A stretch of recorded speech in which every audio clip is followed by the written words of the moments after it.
Pemirsa, operasional angkutan truk barang dibatasi selama arus mudik Lebaran 2026, mulai dari 13 hingga 30 Maret. Kebijakan ini diambil guna mengurai kepadatan dan menjaga keselamatan lalu lintas.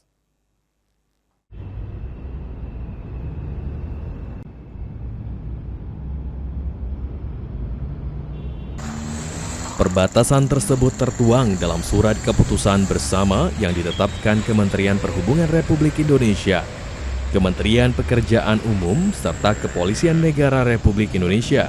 Kepala BPTD Kelas 2 Sumsel, Nur Hadi Unggul mengatakan kebijakan ini berlaku nasional dan daerah diminta melakukan sosialisasi serta pengawasan secara terpadu.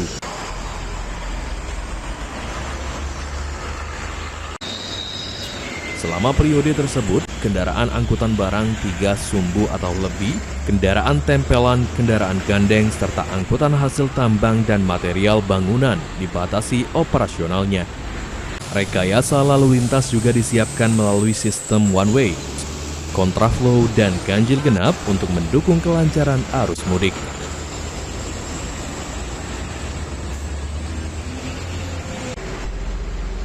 Namun, angkutan kebutuhan pokok seperti beras, ternak, telur, BBM, dan gas tetap diperbolehkan beroperasi dengan syarat dilengkapi dokumen resmi serta tidak melebihi dimensi dan muatan.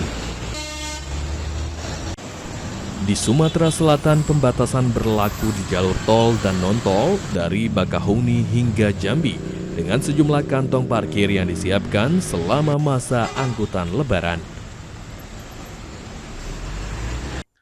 Terkait dengan pembatasan operasional angkutan barang, ini ada 4 hal yang dibatasi. Yang pertama, pembatasan kendaraan untuk 3 sumbu atau lebih.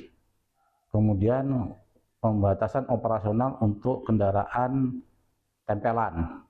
Kemudian, pembatasan operasional untuk kendaraan gandeng. Dan yang keempat, larangan untuk pengangkutan hasil galian, pasir, tanah, batu, hasil tambang maupun bahan bangunan.